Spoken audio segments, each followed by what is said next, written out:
बोलो श्री कृष्ण कन्हैया लाल की, सतगुरु महाराज की, श्री प्राणनाथ प्यारे की, महारानी बाईजुराज की, तीनों पुरी धाम की, समस्त सुंदर साथ के,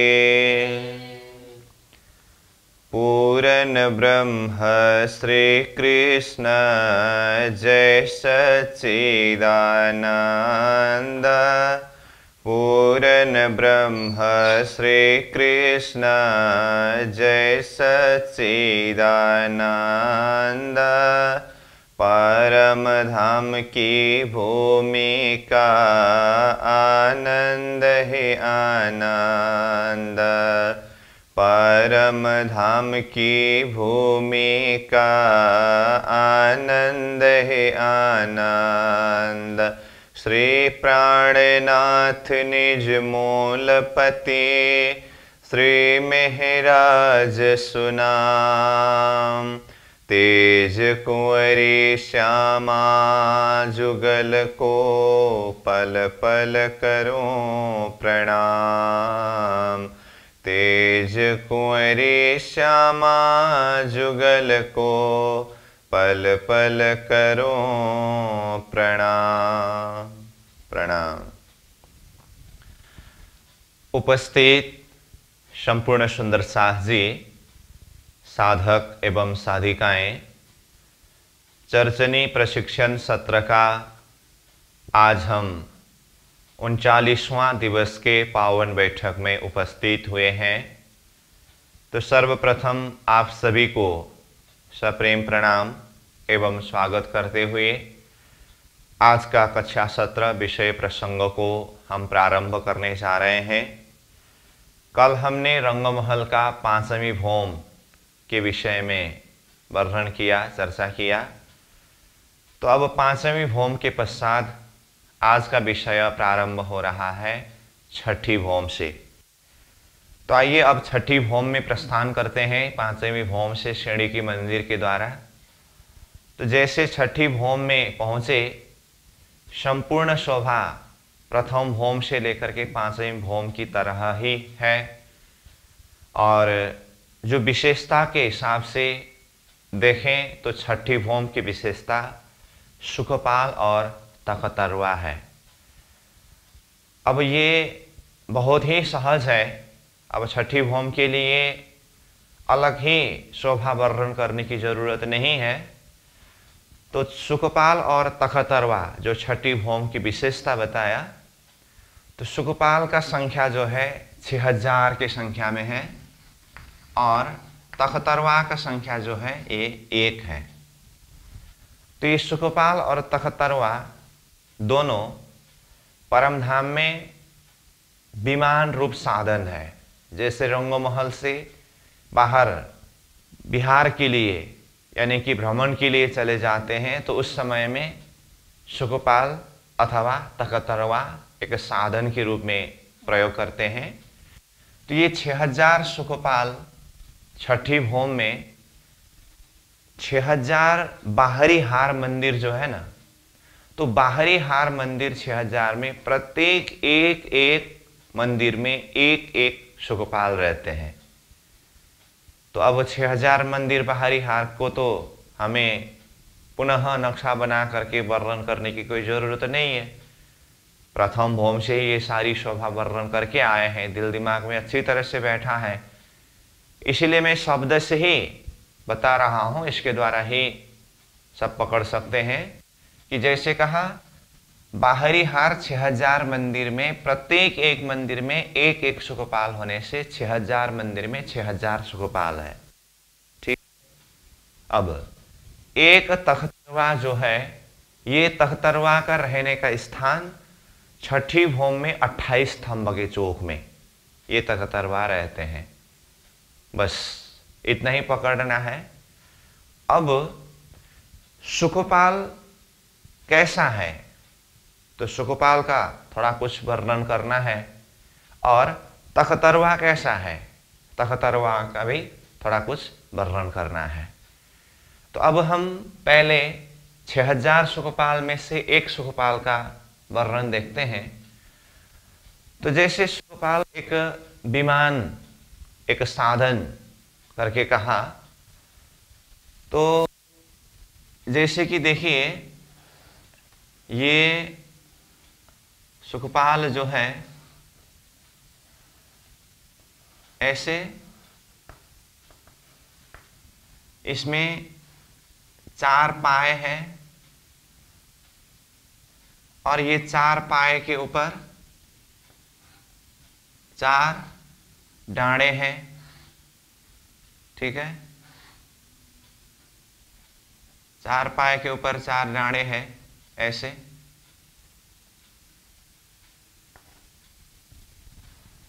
और उसके ऊपर फिर छत लग करके ऊपर गुम्मट है, और ये डांडों के ऊपर फिर कलश है। मतलब इसके ऊपर अगर छत लगा दो, इसको मान लीजिए छत, ठीक है, और इसके ऊपर कलश है और ऊपर गुम्मट होता है। तो अब ये जो सुखपाल का तख्त कहते हैं जिसे, इसका लंबाई है 9 हाथ का, 9 हाथ लंबा है ये, और ये चौड़ाई जो है ना, ये चौड़ाई 4 हाथ का है, ये तख्त का चौड़ाई। और ये 9 हाथ की लंबाई को 3 खंड में विभाजन किया है। तो 3 खंड में विभाजन करते समय देखिए, ये 1, ये 2, ये 3 हुआ। तो 9 हाथ के लंबाई को 3 भाग करते समय 3 हाथ 3 हाथ 3 हाथ हुआ, ठीक है। अब ये किनार किनार के दोनों तरफ के 3-3 हाथ, एक एक हाथ ऊंचा उठा है, जिसमें आराम से बैठने का बैठक होता है ना। ये भी एक हाथ ऊपर उठा है, ये भी एक हाथ ऊपर उठा है, और एक हाथ नीचे है ये। तो ये जो बैठने का बैठक है, इसका एरिया कितना हुआ? ये 3 हाथ की चौड़ाई में हुआ और ये 4 हाथ की लंबाई में हुआ। और इस तरफ भी इसी तरह से ये 3 हाथ की चौड़ाई में हुआ और ये 4 हाथ की लंबाई में हुआ। तो इसमें अब एक सुखपाल में 2 सखी आराम से बैठती है। तो एक सखी यहाँ से इस तरफ लौट करके बैठते हैं, एक सखी यहाँ से इस तरफ लौट करके बैठते हैं। तो दोनों का जो चरण है यहाँ नीचे, ये एक सीढ़ी नीचे, ये जो मध्य का चौक जैसा है ना, यहाँ पर रहता है, ठीक है। अब इसके तीनों तरफ तकिए हैं, इस तरफ भी एक तकिया, ये पीछे तरफ एक तकिया, और तो यहाँ एक सखी बैठते हैं, और इस तरफ भी यहाँ तकिया, यहाँ तकिया और यहाँ तकिया, इस तरफ एक सखी बैठती है। और यहाँ ऊपर छत से लगा हुआ ये तख्त के सीधा ऊपर 2 गोफने लटका हुआ है, ऐसे गोफने लटका हुआ है। गोफने मतलब जैसे कि देखिए ये तख्त में ऐसे बैठते समय, अब बैठते समय उठते समय वो ऊपर से लटका हुआ गोफने में पकड़ करके बैठ सकते हैं, फिर उठना हो तो पकड़ करके उठ सकते हैं। दोनों तरफ 2 गोफने हैं, ठीक है। तो इस तरह से ये सुखपाल का वर्णन किया है। और वृत्ति में ये सुखपाल का वर्णन प्रसंग में एक शब्द आता है ईश, ईश करके आता है। ईश मतलब जैसे ये सखी यहाँ पर बैठते समय दोनों तरफ हाथ रखने का जगह है ना, जैसे ऐसे बैठते समय इसके दोनों तरफ ये हाथ रखने का जगह होता है, आमने सामने होकर के बैठते हैं ना, तो उसको ईश करके कहते हैं। तो समग्र में ये सुखपाल हुआ। तो एक सुखपाल जैसा है, 6000 सुखपाल ही वैसा ही है, और ये आसमान में उड़ान भरते हैं। तो इसके वेग कैसे हैं? तो इसके लिए कहा मन वेगी इच्छाचारी। मन के वेग में, मतलब मन का वेग, मन की गति कैसे है, उस वेग में ये सुखपाल उड़ते हैं। और इच्छाचारी कहा, जैसा इच्छा चाहे उस हिसाब से ये सुखपाल उड़ते हैं। तो ये हुआ सुखपाल का वर्णन। ठीक है। तो समग्र में पकड़ने का चीज ये 9 हाथ का लंबा, 4 हाथ का चौड़ा, ये 4 पाए, 4 डाढ़े, 4 कलश, ऊपर घुमट कलश हुआ, और इसमें 3 हिस्सा करके दोनों तरफ सखी के लिए बैठने का 1-1 हाथ ऊंचा आसन और 3-3 तकिया, ऊपर गोफने, ये सारा वर्णन है। ये हुआ एक शुकपाल का वर्णन। ऐसे ही 6000 शुकपाल है और 6000 हार बाहरी मंदिर में 1-1 शुकपाल रहते हैं, इस तरह से कहा।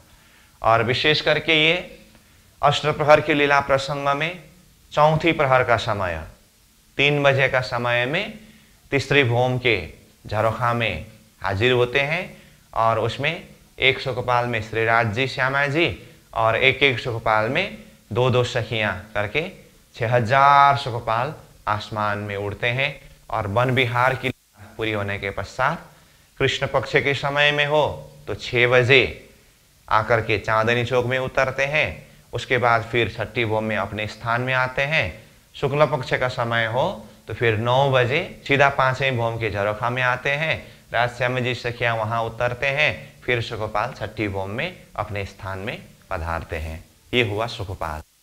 अब हम तखतरवा का वर्णन देखते हैं।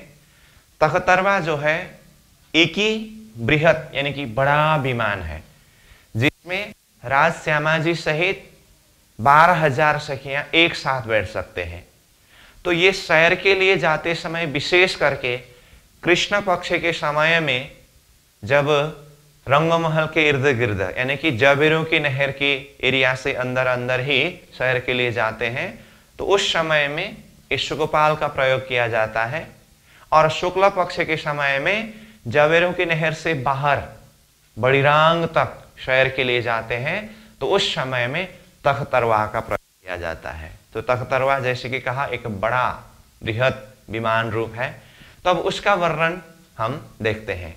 तो तखतरवा जो है ये गोल पहलदार में है, और जिसमें 16 पहल है, ठीक है, और एक एक पहल में 18-18 हाथ है। तो 16 पहल है तो उसमें 16 ही पाए हैं और 16 ही डाढ़े हैं। कहने का अर्थ जैसे यहां देखिए, ऐसे पहल पहल पहल पहल पहल पहल पहल पहल, इस तरह से पहलदार है। यहां तो मैंने 8 पहल वाला ही नक्शा बनाया हूं, लेकिन कितने पहल का बताया? 16 पहल। ये क्या है? त ख त र वा, तखतरवा है। तो इसका पहल कितना बताया? पहल है 16 पहल। तो अब एक पहल में 18 हाथ है, एक पहल बराबर 18 हाथ बताए।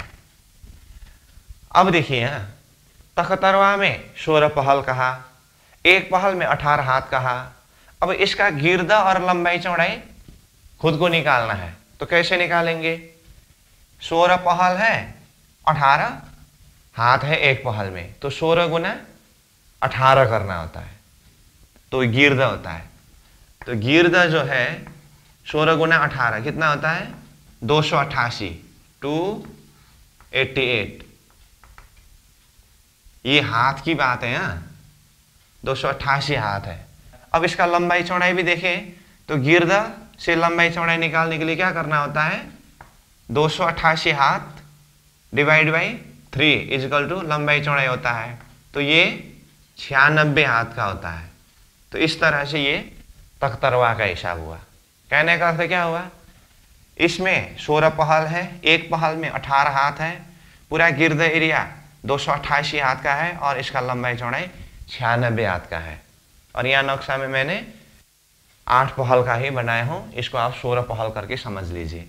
तो इसमें भी नीचे वही है, ये 16 पहल में 16 ही पाए हैं, ऐसे पाए, ठीक है। अब ये पाए के ऊपर जैसे ये तख्त आया, ये बड़ा सा तख्त, अब उसके ऊपर इसमें भी फिर डाढ़े हैं, 16 ही डाढ़े हैं ना, ठीक है। अब ये 16 डांडे आए।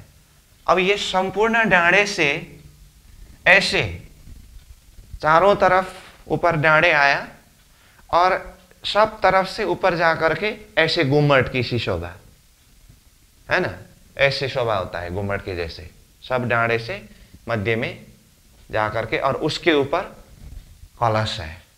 ठीक है। अब ये तो स्वयं को समझना पड़ेगा। अब इसके मध्य भाग में राजश्यामा जी के सिंहासन है और चारों तरफ गलीचा बिछे हैं और कुर्सी भी है। ठीक है। अब ये 16 पहल में से 4 पहल में चारों तरफ सीढ़ी है और अन्य पहल में चारों तरफ कठेड़ा है। लेकिन ये चारों तरफ की सीढ़ी भी ऐसे है जो खोलते समय सीढ़ी रूप होता है और उसको बंद करते समय वही कठेड़ा रूप होता है। तो अब ऐसे तख्तरवा के ऊपर राजश्यामा जी सहित 12,000 सखियां सब एक साथ में बैठ करके शहर के लिए जा सकते हैं। ये तख्तरवा और सुखपाल का बनक और ये आसमान में किस तरह से उड़ान भरते हैं, ये जो परम धाम दर्शन चर्चनी का जो वीडियो है ना, उसमें आप देख सकते हैं। तो बहुत सुंदर शोभा, वहां से भी दर्शन कर सकते हैं, चिंतन कर सकते हैं। ठीक है। तो समग्र में हमने ये सुखपाल को भी देखा और तख्तरवा का भी थोड़ा कुछ वर्णन किया। अब इसको हम नक्शा के माध्यम से देखेंगे कि 6000 बाहरी हार मंदिर में 6000 सुखपाल किस तरह से हैं और 28 स्तंभ के चौक में तख्तरवा करके कहा। अब उसके बाद फिर वृत्ति के शब्द के माध्यम से इसी विषय को अध्ययन करेंगे। तो पहले देखें नक्शा को। तो अब ये देखिए, ये छठी भूम का नक्शा है, पेज नंबर 16 का है ये। तो यहाँ देखिए, जैसे ये भीतरी हार 6000 मंदिर है और ये 2 हार थम्ब 3 गली, तो ये बाहरी हार 6000 मंदिर है। तो देखिए प्रत्येक एक मंदिर में एक एक सुखपाल। तो सुखपाल की बनक यहाँ से भी देख सकते हैं, जैसे कि कहा 4 पाए 4 डांडे और यहाँ 2 तख्त है और उसके ऊपर देखिए यहाँ 2 गुम्मट अथवा कलश की शोभा है। तो इस तरह से प्रत्येक एक मंदिर में एक सुखपाल होने से 6000 मंदिर में 6000 सुखपाल हुआ। और तख्तरवा ये है, देखिए तख्तरवा का रहने का स्थान 28 स्तंभ का चौक है। अब यहाँ पर जगह थोड़ा छोटा होने से बड़ा नक्शा दिखाने के लिए यहाँ पर दिखाया है। आपको ये नक्शा देखते हुए ऐसा ना लगे कि फिर 9 चौक में तख्तरवा है, ऐसी बात नहीं है। 28 स्तंभ के चौक में है यहाँ। और ये तख्तरवा की शोभा देखिए, इसमें भी वैसे नक्शा 8 पहलदार करके दिखाया है, लेकिन ये 16 पहल में है। तो देखिए यहाँ पाए हैं और प्रत्येक पहल की बात है और ऊपर डांडे, ऊपर घूमट आता है, यह छोटा सा नमूना ही है। और ये देखिए मध्य में सिंहासन है, फिर कुर्सियां हैं। तो ये तख्तरवा की शोभा है।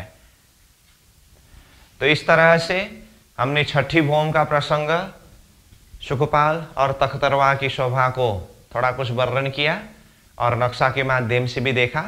अब इसको हम वृत्ति के शब्द के द्वारा अध्ययन करेंगे। वृत्ति में पेज नंबर 42 में देखिए और पॉट में पेज नंबर 16 में छठी भूम है। तो अब हम वृत्ति से अध्ययन करते हैं। छठी भूम। छठी भूम में बाहरी हार 6000 मंदिर के अंदर 6000 सुखपाल रहते हैं और 28 स्तंभ के चौक में तख्तरवा रहता है। जब श्री राज जी, श्यामा जी और समस्त सुंदर साथ जी कहीं घूमने फिरने या सैर करने की इच्छा करते हैं, तब तत्क्षण ये इच्छाचारी मनवेगी सुखपाल तख्तरवा विमान उनकी सेवार्थ उपस्थित हो जाते हैं। तो ऊपर सुखपाल करके वहाँ स्टार मार्क दिया और 1 नंबर 2 नंबर करके बताया। तो नीचे चौपाई है, 2-2 रूहें मिल बैठती सुख लेती सुखपाल, कहाँ सुख साथ मासुक के शैर जाते जोए या ताल। भावार्थ, दो दो ब्रह्मात्माएं हर सुखपाल में बैठकर शहर भ्रमण का आनंद लेती है। अपने प्रियतम धनी के साथ श्री यमुना जी तथा हौजकसर ताल में बिहार भ्रमण करने वाली सखियों के सुख न जाने अब कहाँ चले गए हैं। दूसरा चौपाई, इत हुई पोहर एक रात, सुखपाल चलावे चित्त चाहत, घरों आए सुखपाल सारे, राज श्यामा जी पांचवी भोम पधारे। भावार्थ, शुक्ल पक्ष में इस प्रकार दिन के 3 बजे से रात्रि के 1 प्रहर तक का समय व्यतीत होता है। तत्पश्चात सखियां अपनी इच्छा अनुसार विमान सुखपाल चलाती है। सभी सखियां अपने अपने विमान में बैठकर समूह के साथ रंग महल में लौट आती है।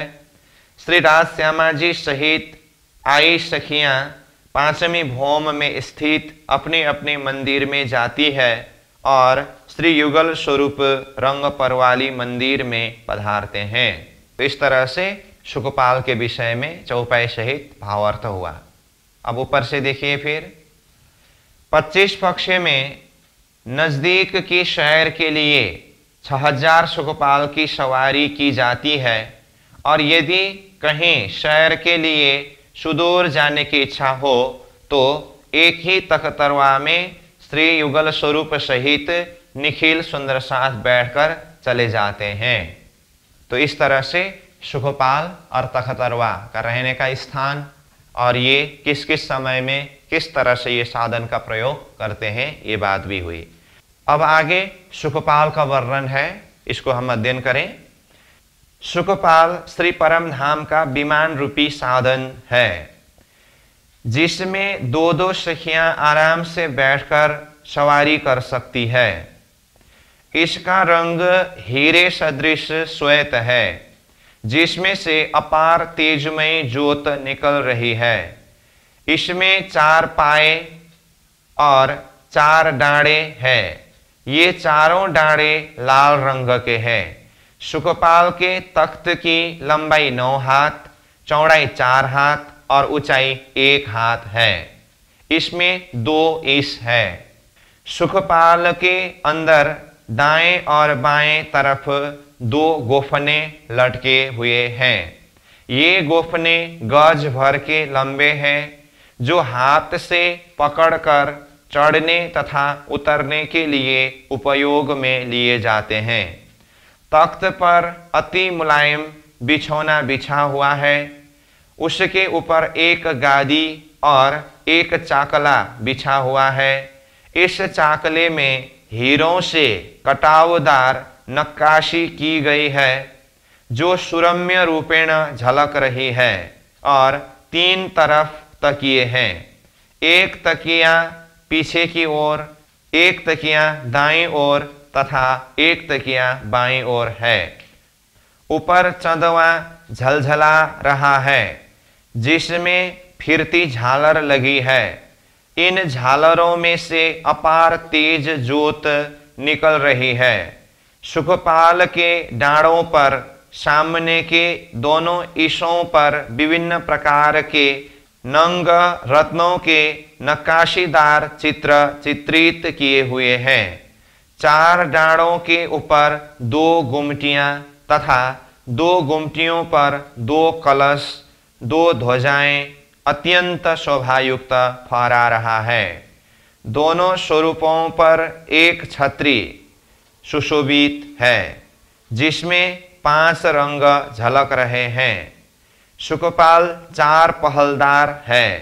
ऐसे तो एक एक सुखपाल पर 4-4 सखियां समा जाती है, परंतु यशोआराम के साथ केवल 2-2 सखियां ही बैठकर सैर के लिए जाती है। जब नजदीकी यानी जबेर की नहर के अंदर तक की अर्थात रंग भवन से चारों दिशा के 18 लाख कोस की दूरी में सैर के लिए जाना हो तो विशेष रूप में सुखपाल ही उपयोग में लिया जाता है।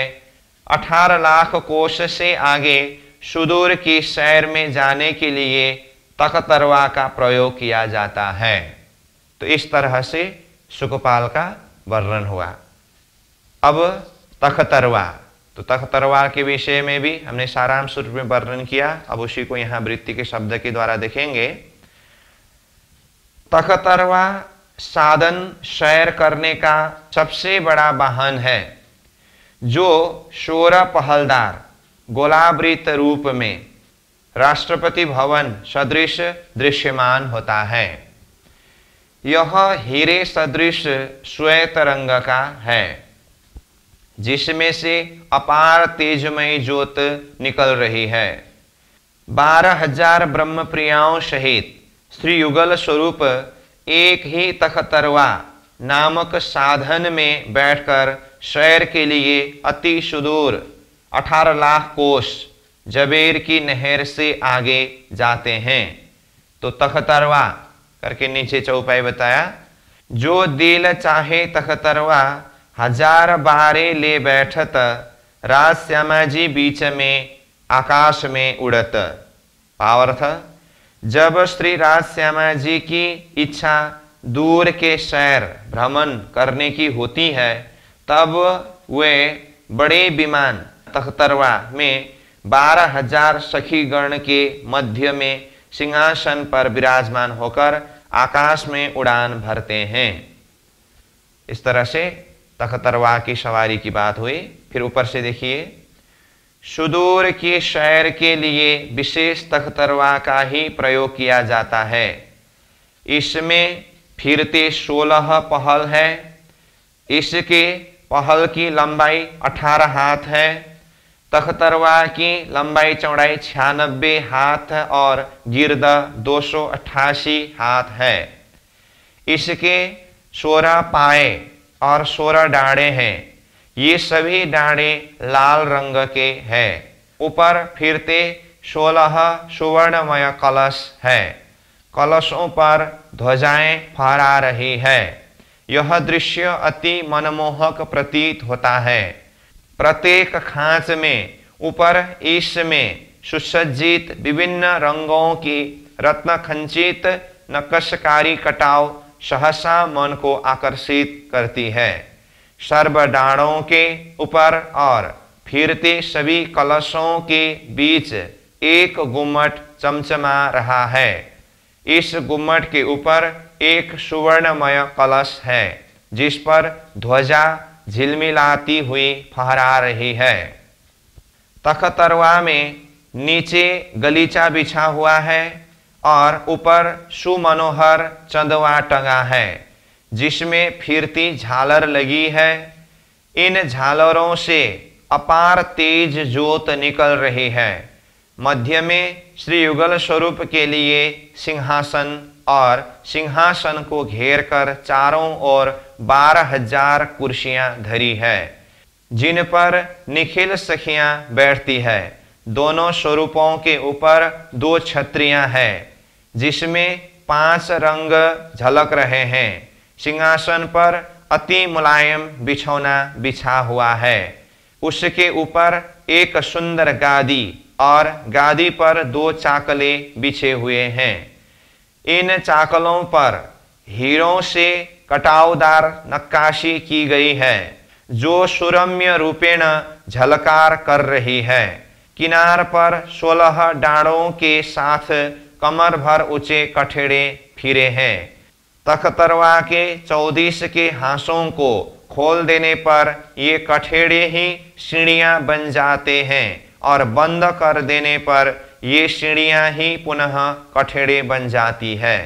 अतः 12,000 अंगनाओं सहित श्री युगल स्वरूप जब इस तख्तरवा में सवार होकर सुदूर सैर के लिए आसमान से गुजरते हैं, तब यह कठेड़े वाला तख्तरवा अति सुंदर गोल मकान सा दृष्टिगोचर होता है। इस तरह से तख्तरवा की सुंदर शोभा अथवा बनक का वर्णन भी पूरी हुई। ठीक है, अब इस तरह से छठी भौम का प्रसंग भी पूरा हुआ। अब इसके पश्चात हम प्रस्थान करते हैं 7वीं भौम में।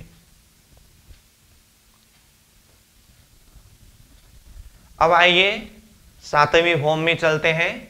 तो छठी भौम से सीढ़ी के मंदिर के द्वारा जैसे सातवीं भौम में पहुंचे, तो सातवीं भौम की विशेषता है दो ताली हिंडोला। तो ये दो ताली हिंडोला कहाँ पर है, पहले तो हमें लोकेशन को समझना है। उसके बाद दो ताली हिंडोला मतलब पहले उसमें हिंडोला किस तरह से लगे हैं और उसमें हिंडोलों की ताली किस तरह से पड़ते हैं, इस शोभा को वर्णन करते हैं।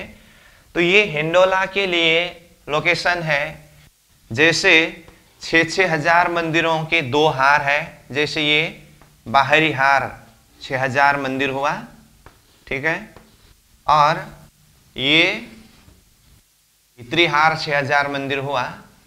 तो ये देखिए, तो दो हार मंदिर के बीच में क्या है, दो हार थंब, 3 गली है। ये thumb thumb thumb thumb thumb thumb और दूसरी हार थंब, ये थंब थंब थंब थंब। तो ये दो हार थंब 3 गली है। और प्रथम भौम में ही हमने ये दो हार मंदिर के बीच के दो हार थंब 3 गली की जगह में एक एक मंदिर के आमने सामने में 7-7 मेहराब का वर्णन किया। तो यही दो हार थंब 3 गली के बीच में ही हिंडोलों के दो हार है। 6,000 हिंडोलों की दो हार होने से 12,000 हिंडोले होते हैं यहाँ। तो इसके लिए जैसे देखिए पहले ही जो वर्णन किया है, फिर भी यहाँ देखते हैं, ये 1 मेहराब, 3 मेहराब और ये 4 मेहराब और 7 मेहराब। ये एक मंदिर के सामने का 7 मेहराब हुआ। तो इसी तरह से इधर वाला मंदिर में भी 2, 3, ये 4, 5, 6, 7 हुआ। और इसका भी 1, 2, 3, 4, 5, 6, 7 हुआ।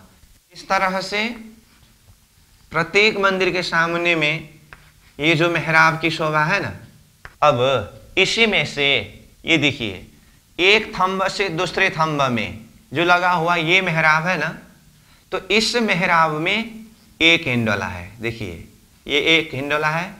तो दूसरा मंदिर के सामने में यहाँ एक हिंडोला है, तीसरा मंदिर के सामने में यहाँ एक हिंडोला है, चौथा मंदिर के सामने में ये मेहराब में एक हिंडोला है। तो इस तरह से देखिए तो प्रत्येक मंदिर के सामने के ये मेहराब में एक एक हिंडोला होने से ये हिंडोला का एक हार हुआ।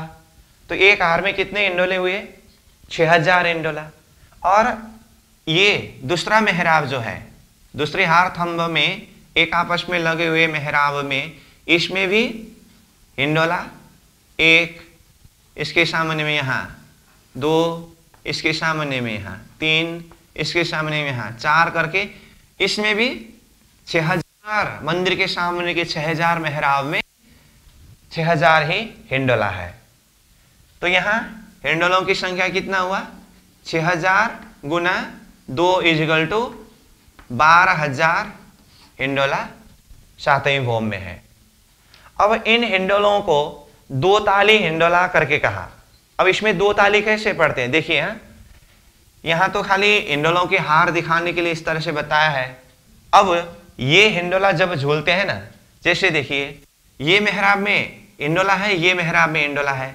ये हिंडोला जब बाहर की तरफ आते हैं, मतलब ये बाहर की तरफ आते हैं, तो उस समय में ये हिंडोला भीतरी हार मंदिर की तरफ जाते हैं। दोनों बाहर गए, जैसे देखिए यहाँ एक हिंडोला लटका है, यहाँ एक हिंडोला लटका है, ये उधर जाते समय ये भी उधर आया, ये भी उधर गया। अब ये दोनों वापस जब आते हैं तो यहाँ पर दोनों का मिलन होता है। मतलब यहाँ अगर बता दो तो ये उस तरफ गया तो ये भी इस तरफ आया है। अब जब दोनों वापस लौट करके आते हैं तो यहाँ पर ताली पड़ते हैं। उसके लिए इसमें बताता हूँ, जैसे ये अंदर आया है तो ये भी अंदर की तरफ आते हैं, तो 2 हिंडोला का ताली पड़ा ना। तो इस तरह से यहाँ पर भी 2 हिंडोला ताली पड़ते हैं, 2 हिंडोला ताली पड़ते हैं। इस तरह से प्रत्येक 2 हिंडोला आपस में बाहर जाते समय दोनों बाहर, अंदर आते समय दोनों अंदर, तो यहाँ ताली पड़ते हैं। तो इस तरह से ये 6,000 मंदिर के 2 हारे 12,000 हिंडोलों में 2-2 ताली यहाँ पर पड़ते हैं। इसीलिए इसको 2 ताली का हिंडोला करके बताया है। बस सातवें भौम में इतना ही है। ठीक है, अब सातवें भौम को नक्शा से देखना है और वृत्ति से पढ़ना है, लेकिन उससे पहले मैं आठवीं भौम भी तुरंत वर्णन कर ही देता हूं, क्योंकि सातवीं भौम को समझने के बाद आठवीं भौम सातवीं भौम जैसा ही है, उसमें और एक हार हिंडोला को प्लस करना है, जोड़ना है, और उसमें 4 ताली का हिंडोला पड़ता है। इसीलिए हम आठवीं भौम को भी साथ में देखेंगे, उसके बाद फिर साथ में पॉट का नक्शा के द्वारा देख करके और अध्ययन करेंगे।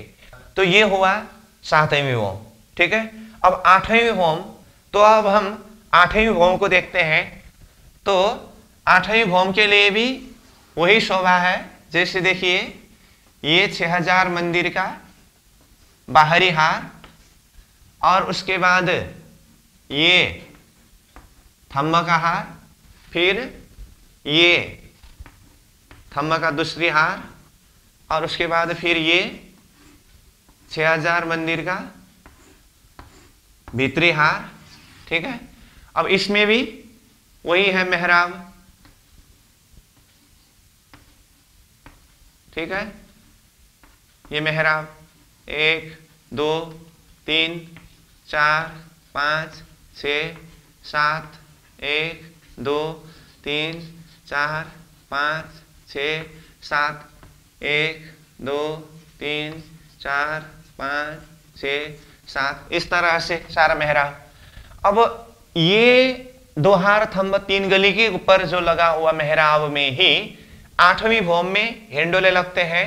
तो इसमें हिंडोला 7वीं भौम की तरह ही 2 हार हिंडोला तो है ही। कहने का अर्थ देखिए, जिस तरह से 7वीं भौम में ये मेहराब में हिंडोला लगा था, 1 2 3 4 करते प्रत्येक मंदिर के सामने के मेहराब में, और इसमें भी 1 2 3 4 करते ये 7वीं भौम की तरह ही है, इसमें कोई फर्क नहीं है। अब 8वीं भौम में और एक हार हिंडोला ज्यादा है। वो कहां पर है? देखिए, ये 1 गली 2 गली 3 गली है ना, 3 गली में से 20 के गली में खड़े हुए, तो 20 के गली के ऊपर ये मेहराब आया है ना, ये मेहराब में एक हिंडोला यहां है, तो ये मेहराब में एक हिंडोला है, ये मेहराब में एक हिंडोला है, ये मेहराब में एक हिंडोला है। तो पूरा ये 20 के गली के मेहराब में भी हिंडोला का हार आने से यहां हिंडोलों के कितने हार हुए? 3 हार हुए। तो देखिए, 6000 हिंडोलों के 3 हार होने से 8वीं भौम में 18000 हिंडोले हैं कुल। अब यहां हिंडोलों की 4 ताली पड़ते हैं, यहां मतलब 8वीं भौम में। कैसे? देखिए, ये हिंडोला जब बाहर की तरफ आते हैं तो उस समय में ये हिंडोला उधर भीतर तरफ जाते हैं, तो उस समय में ये हिंडोला इस तरफ आता है, तो उस समय में ये हिंडोला देखिए ये भी बाहर की तरफ आता है इधर। हाँ, ध्यान दे करके देखिए। अब तो ये उस तरफ जाता है, तो ये भी इधर, ये भी इधर, ये भी इधर, ये भी इधर हुआ ना, तो उस समय में यहां देखिए अब। हाँ, तो ये हिंडोला बाहर जाते समय ये हिंडोला भीतर आता है, और ये भी भीतर जाता है, और ये इस तरफ आया है, ये इस तरफ आया है। देखिए, तो यहाँ 1 2 3 4 चारों हिंडोलों के यहाँ ताली पड़ा कि नहीं? ठीक है। अब यहां पर खाली है, अब इसमें देखिए ये इधर आया है, ये इधर आया है, इसको इधर देखना है और इसको भी इधर देखना है। यहां पर भी 4 ताली पड़ रहा है। अब फिर क्या होता है, ये हिंडोला जब बाहर की तरफ निकलेगा, ये बाहर की तरफ निकलेगा, तो उस समय में ये दोनों हिंडोला भीतर तरफ आएगा, और ये दोनों हिंडोला भी फिर इस तरफ आते समय ये यहां पर ताली पड़ते हैं। तो ये क्रम होने से यहां 4 हिंडोलों की ताली, मतलब चारों तरफ से आया हुआ हिंडोला एक साथ में मिलते हैं, इसीलिए उसको 4 ताली हिंडोला कहते हैं। तो ये है 8वीं भौम की शोभा। ठीक है, 7वीं भौम जैसा है 8वीं भौम में भी वैसा ही है, बीच में एक हार और हिंडोला आने से संख्या 18000 में है, और यहां 4 हिंडोलों की ताली पड़ते हैं। तो अब इस शोभा को हम पॉट के नक्शा के माध्यम से देखेंगे। अब ये देखिए, ये 7वीं भौम का नक्शा है जो पेज नंबर 17 का है। अब इसमें देखिए, पहले ये 6000 मंदिर का बाहरी हार, और ये 6000 मंदिर का भीतरी हार। तो 2 हार मंदिर के बीच में 2 हार थंब 3 गली का जगह है ये चारों तरफ, ठीक है। अब इसमें यहाँ पर एक एक मंदिर के सामने में 7-7 मेहराब की बात है। अब यहाँ पूरा मेहराब नहीं दिखाया है, जिसमें हिंडोला लगाना है उसी में ही मेहराब दिखाया है। नहीं तो यहाँ मेहराब देखेंगे तो 1 2 3 4 और इधर से 5 6 7, ये 7 मेहराब का वर्णन जो पहले ही किया है। अब उसमें से देखिए तो ये थंब का हार जो है ना, एक हार थंब जो है, एक थंब से दूसरे थंब के बीच का जो मेहराब है उसमें एक हिंडोला लगाए। देखिए ये एक मंदिर के सामने में एक हिंडोला आया, दूसरे मंदिर के सामने में दूसरा हिंडोला आया, तीसरे मंदिर के सामने में तीसरा हिंडोला आया। तो इस तरह से चारों तरफ देखने से ये हिंडोला का एक हार हुआ। उसके बाद फिर दूसरा हार थंब है ये, तो एक थंब से दूसरे थंब में जो मेहराब आया है दूसरे हार थंब में भी, उसमें भी एक मंदिर के सामने में एक हिंडोला, फिर दूसरे मंदिर के सामने के दूसरा मेहराब में एक हिंडोला, फिर ये हिंडोला। तो इस तरह से दूसरे हार में भी देखिए पूरा चारों तरफ घूम करके ये हिंडोला आए, तो ये हिंडोला का दूसरा हार है। तो इस तरह से ये 2 हार मंदिर के बीच में आए हुए 2 हार थंब के बीच में ये 2 हार हिंडोला आने से एक हार में 6000 हिंडोला, तो 2 हार में 12000 हिंडोला हुए। और यहाँ पर ताली पड़ने की बात जैसे कहा, ये हिंडोला यहाँ जो दिखाई दे रहा है ताली पड़ करके, ये अंदर चले जाते हैं, ये बाहर चले आते हैं, तो खाली हुआ। फिर दोनों तरफ से लौट करके आते समय यहीं पर ताली पड़ा, तो ये 7वीं भौम की बात हुई, ठीक है। अब ऐसे ही और बीच में एक हार और हिंडोला बढ़ करके जो 8वीं भौम की शोभा बताया, अब वो 8वीं भौम के नक्शा को हम देखेंगे। अब ये देखिए 8वीं भौम पेज नंबर 18 का है। तो इसमें भी देखिए तो ये 6000 मंदिर का बाहरी हार, ये 6000 मंदिर का भीतरी हार। 2 हार मंदिर के बीच में जो 2 हार थंब 3 गली है, इसमें जो मेहराब है देखिए 7वीं भौम की तरह ही ये एक हार थंब में बीच में आया हुआ मेहराब में एक एक मंदिर के सामने में एक एक हिंडोला देखिए ये। और भीतरी हार थंब में भी एक थंब से दूसरे थंब में लगा हुआ मेहराब में एक एक मंदिर के सामने में एक एक हिंडोला, ये देखिए। इसके अलावा अब 8वीं भौम में ये मध्य की गली के ऊपर देखिए, यहाँ ये मध्य की गली है, इसके ऊपर आया हुआ मेहराब में ये हिंडोला, ये हिंडोला, ये हिंडोला। इस तरह से प्रत्येक एक मंदिर के सामने में ये हिंडोला आने से हिंडोला के कितने हार हुए? 1 हार, 2 हार, 3 हार। तो 3 हार हिंडोला होने से चारों तरफ का मिलाकर के 6000 गुना 3 18000 हिंडोले हुए। तो अब इसमें हिंडोलों की ताली 4 ताली पड़ते हैं। अब यहाँ पर तो 3 हार हिंडोला दिखाया है। अब इसमें 4 ताली की शोभा देखना हो तो जैसे कहा ये हिंडोला अंदर आया, ये हिंडोला भी अंदर आया, तो ये गली की हिंडोला इस तरफ आया, तो उस समय ये हिंडोला को इस तरफ समझना है, तो यहाँ 4 ताली पड़ते हैं। तो जब ये हिंडोला इस तरफ आता है तो उस समय में ये दोनों हिंडोला बाहर की तरफ चले जाते हैं और ये हिंडोला इस तरफ आते हैं, तो यहाँ पर ताली पड़ते हैं। तो इसीलिए एक में ताली दूसरा में खाली, एक में ताली दूसरा में खाली, एक में ताली दूसरे में खाली, ये दृश्य होता है खास। तो ताली खाली की शोभा यहाँ नक्शा में क्लियर नहीं है, यहाँ पर तो खाली हिंडोलों की 3 हार दिखाया है। तो इसी को हमें जिस तरह से यहाँ शब्द के द्वारा वर्णन किया है उस हिसाब से ताली खाली करके ये 8वीं भौम में 4 ताली हिंडोलों की शोभा को समझना है। तो ये 8वीं भौम में 2 हार मंदिरों के बीच की 2 हार थंब 3 गली की जगह में हिंडोलों की 3 हार की शोभा हुई। तो इस तरह से हमने पॉट के नक्शा के माध्यम से भी ये 7वीं भौम और ये 8वीं भौम को एक साथ में देखा। अब इसी बात को हम वृत्ति के शब्द के माध्यम से 7वीं भौम और 8वीं भौम को अध्ययन करेंगे। अब देखिए वृत्ति में 7वीं भौम पेज नंबर 46 में है और यहाँ पॉट का नक्शा में पेज नंबर 17 में 7वीं भौम है, तो इसको सामने में रख करके भी देख सकते हैं। तो अब हम 7वीं भौम का अध्ययन शुरू करते हैं। 7वीं भौम 6,000 मंदिर 2 हार।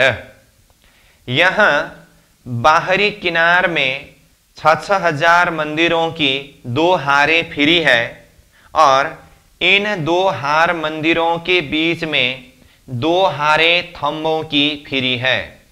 इन थंबों के हारों की मेहराबों में हिंडोलों की 2 हारें फिरी है।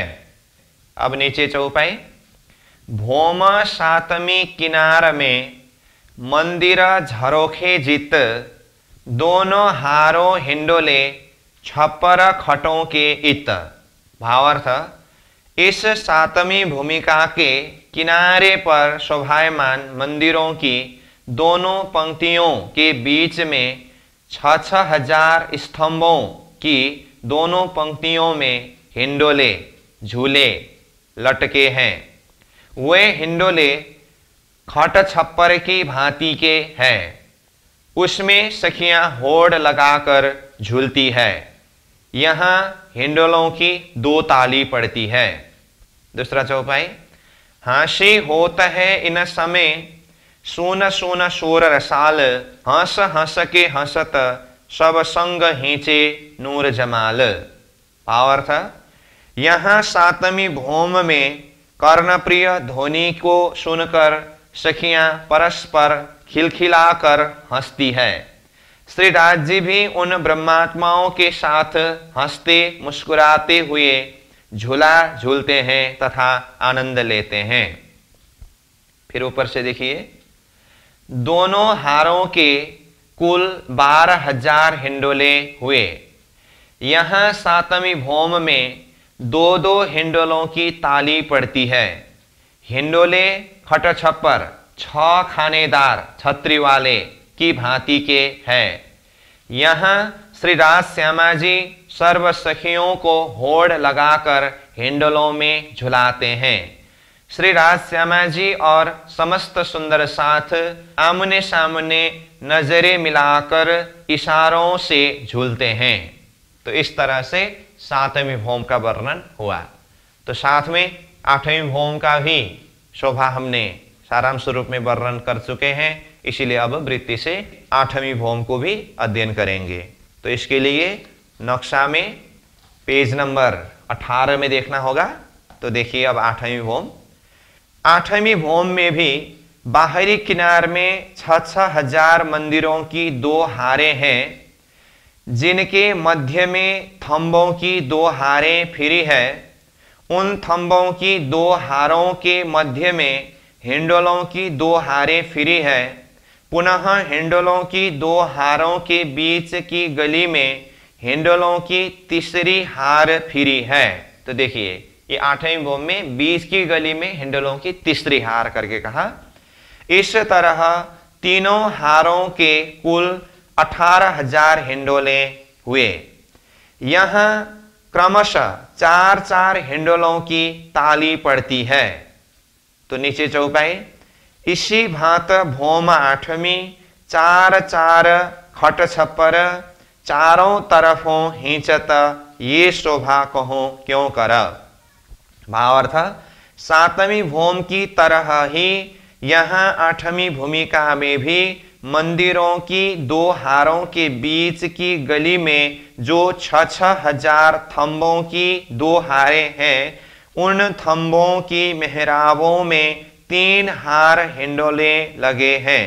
यहाँ 4-4 हिंडोलों की ताली शोभायमान है। ये भी हिंडोले खट छप्पर की भांति के ही है। इन झूलों में सखियां बैठकर चारों ओर से झूलती है। इस शोभा सुंदरता का वर्णन कैसे किया जाए। ऊपर से देखिए फिर, यहाँ के हिंडोले भी खट छप्पर की भांति के हैं। श्री राज श्यामा जी एवं निखिल सुंदर साथ हिंडोलों में आमने सामने नेत्र से नेत्र मिलाकर इशारे के साथ होड़ लगाकर झूलते हैं और अति आनंदित होते हैं। तो इस तरह से 8वीं भौम का वर्णन भी पूरा हुआ। ठीक है। अब ये 8वीं भौम के प्रसंग में एक जिज्ञासा हो सकता है कि यहाँ 6,000 हिंडोलों की 3 हारें हैं, तो हिंडोलों की संख्या 18,000 हुए। तो परमधाम में सखियां तो 12,000 ही है। तो 12,000 सखियां जब हिंडोला में झूलते हैं तो 6,000 हिंडोले तो खाली होगा, ऐसा भी जिज्ञासा हो सकता है। परंतु ऐसी बात नहीं है। 8वीं भौम के जो 18,000 हिंडोले हैं, उन हिंडोलों में सखियां झूलते समय कोई भी हिंडोला खाली नहीं रहता है। मतलब 18,000 के 18,000 हिंडोला में ही सखियां बैठते हैं और हिंडोला झूलते हैं। यहां तो अभी 18,000 हिंडोलों की ही बात आ रही है। बाद में जैसे रंगमहल के बाहर अन्य स्थानों के वर्णन करते हैं, तो विशेष करके जैसे कि कहो माणिक पहाड़, तो माणिक पहाड़ में इतने अधिक हिंडोलों की शोभा वर्णन आते हैं। वो तो विस्तृत रूप में तो हम माणिक पहाड़ में पहुंच करके ही वर्णन करेंगे, परंतु अभी मैं थोड़ा सा सार रूप में बता रहा हूं। बड़े बड़े हिंडोले, जिसमें एक हिंडोला में ही राजश्यामा जी सहित 12,000 सखियां बैठ करके झूलते हैं। तो ऐसे अनंत हिंडोलों की बात आती है, तो वहां पर सारे हिंडोलों में राजश्यामा जी सहित 12,000 सखियां एक साथ में झूलने की बात आती है। मतलब परम धाम में अनंता द्वैत लीला होती है। वो लीला के लिए अनंत स्वरूप धारण करते हैं। तो मूल रूप में तो सखियां 12,000 करके बताया है, लेकिन वहां की लीला के लिए वो अनगिणित रूप में होते हैं। तो उस हिसाब से इसको भी समझना होगा। तो यहाँ ये भाव बताने का मूल आशय है कि 8वीं भौम के ये 18,000 हिंडोला में कोई भी हिंडोला खाली नहीं रहता है। सब हिंडोला में सखियां बैठ करके झूलने की आनंद लेती है। तो इस तरह से ये 8वीं भौम प्रसंग भी पूरी हुई। तो आज हमने 6ठी भौम, 7वीं भौम और 8वीं भौम की शोभा के ऊपर चिंतन किया। तो आज यहीं विश्राम करेंगे। कल फिर 9वीं भौम से आगे प्रस्थान करेंगे। पूर्णमदः पूर्णमिदं पूर्णात् पूर्णमुदच्यते पूर्णस्य पूर्णमादाय पूर्णमेवावशिष्यते। प्रणाम।